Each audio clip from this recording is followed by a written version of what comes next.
If I like a moment, I don't like to have the distraction of the camera. Just want to stay, yeah, right there.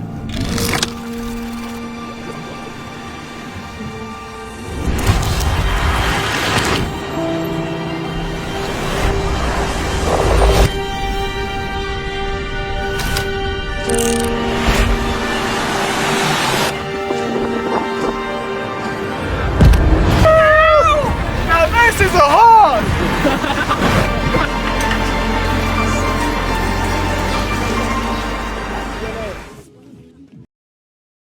Hi, my name is Owen. I'm originally from Singapore.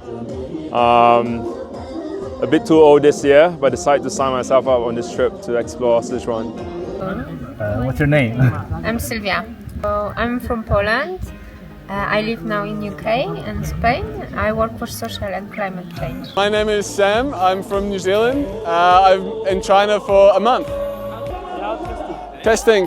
Emergency is my favorite song. Woo. What's your name? Nicole. I am Singaporean and I live in New York now. My name is Lisa and I was born in Ireland. I grew up in Ireland, but now I live in London, England.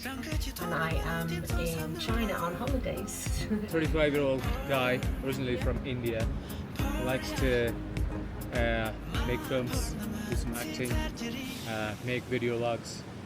That's me. I love it. I love it here. I would definitely come back. And so far it's been very fun. I love off the beaten track adventures, so it's been very nice to see a lot of nature, animals, being on the road, having the homestay, experiencing the Tibetan wedding. Yeah, I think that was very fun. And then having my hair braided like this, and then riding a horse. I think it's been amazing so far, and the food has been out of my expectations. The people have been so nice as well. It's definitely a land that it feels very raw and untouched. I feel there's a lot to uncover in this area. Every turn you do up the mountain, it brings you to a whole different viewpoint that you never expect of what is to come. How you can be a part of it, and I think that has been very, very heartening to be part of. Are you joining this trip?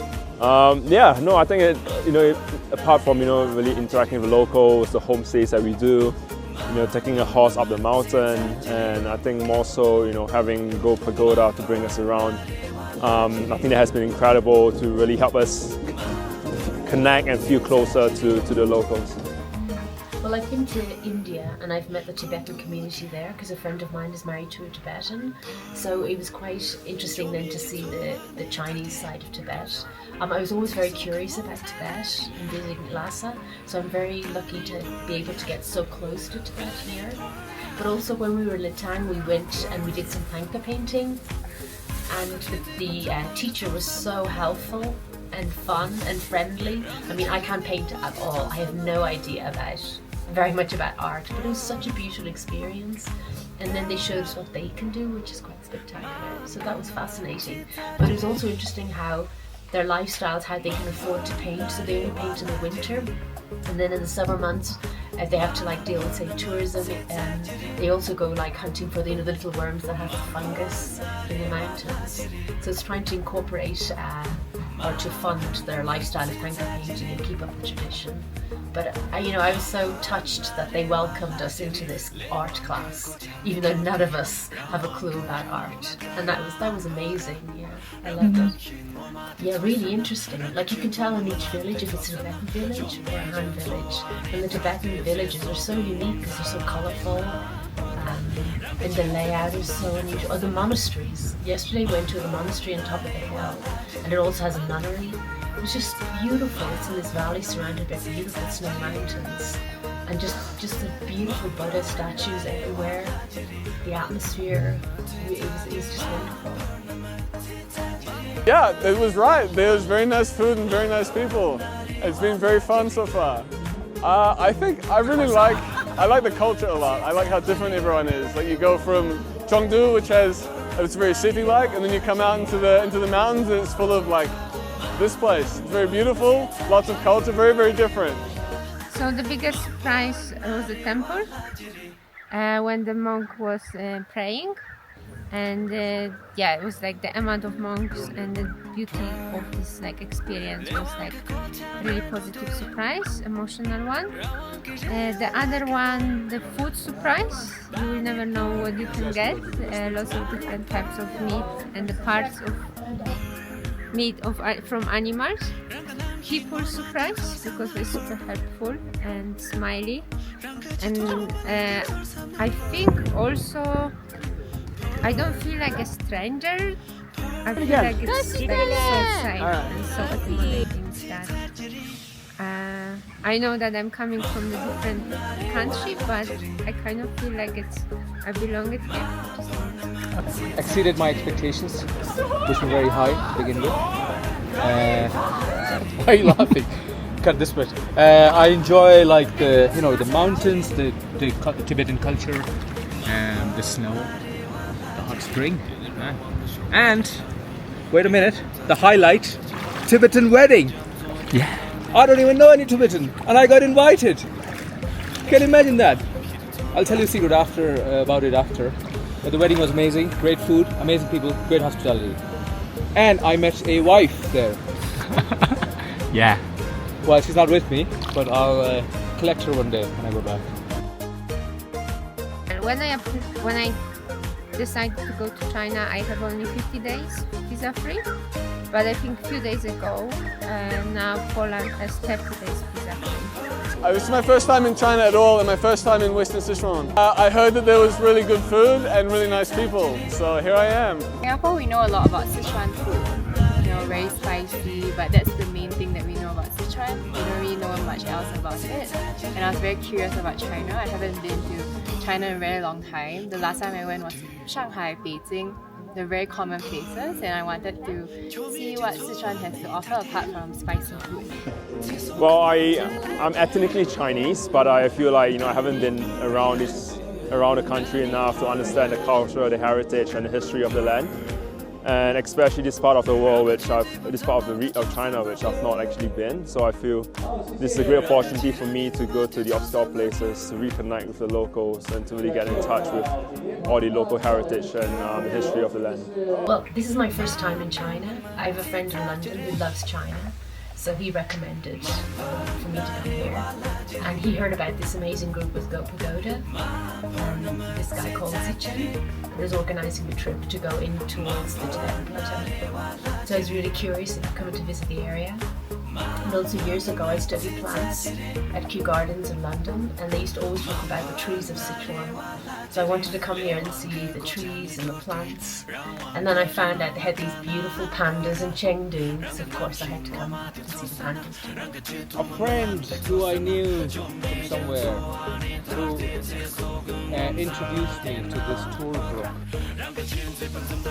The mountains are spectacular. We saw Ganga Mountain, we saw Snow Mountain. I mean, they're magnificent mountains. I mean, they're like over 7,000 meters tall. And when you come from Ireland and England, like they're the great gods of the world, to see mountains that big. And when I sent photos home to my brother, who's also a mountain climber, he was blown away. He just thought it's so majestic. I mean, it's such an amazing opportunity to come to the Himalayas and see these mountains up close.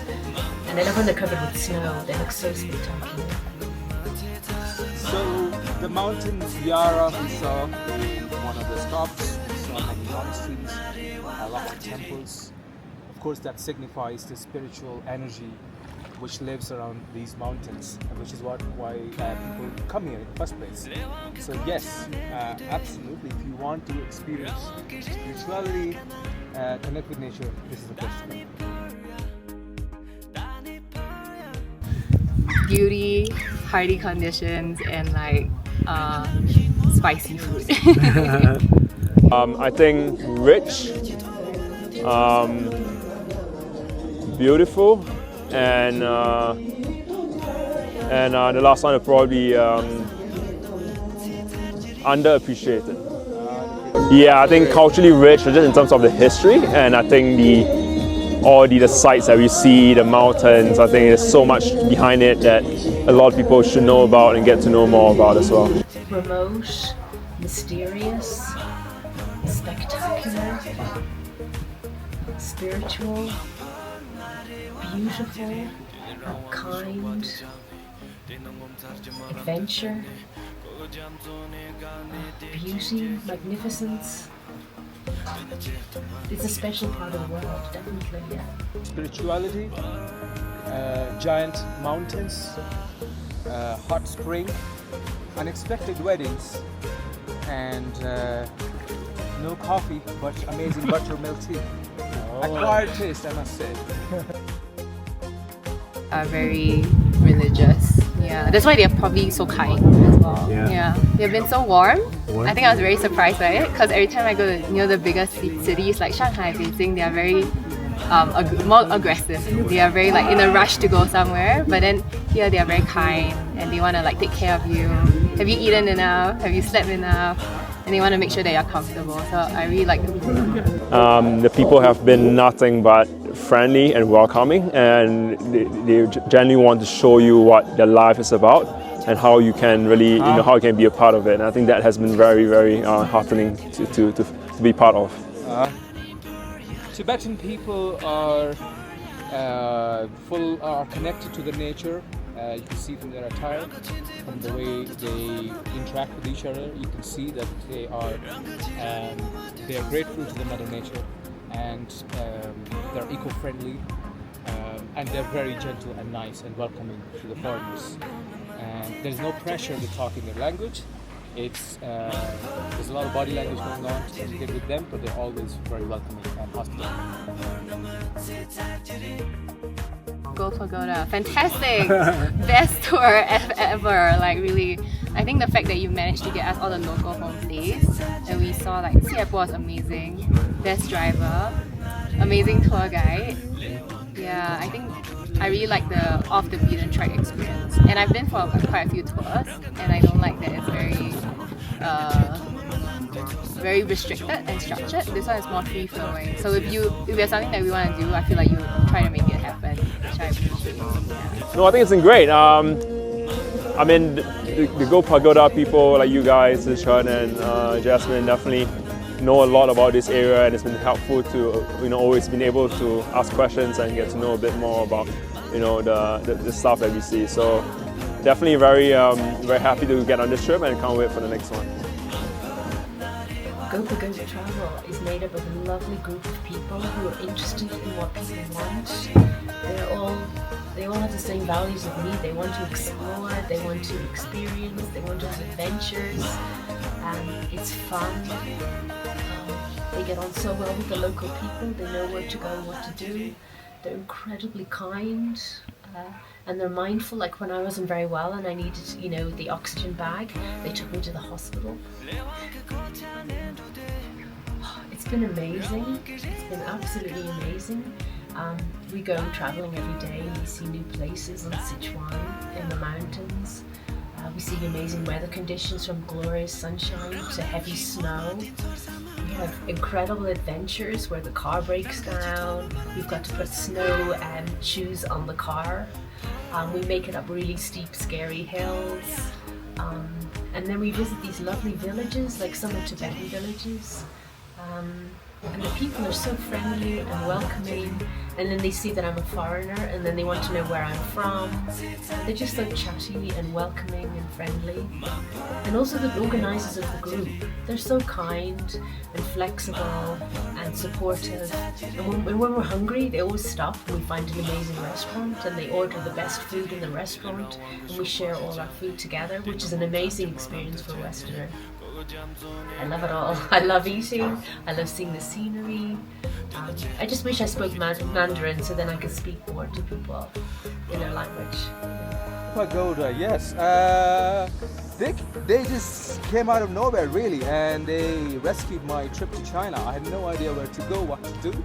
So they are a bunch of very smart, knowledgeable people who know the local cultures, the local attractions well, and they will guide you in the best possible way. And above all, fun to be with, play games, and always there to help you and make you feel like you're safe and you're taken care of. Thank you. And Gopagoda. Gopagoda, thank you. Travel with Gopagoda. Contact me to start customizing your trip.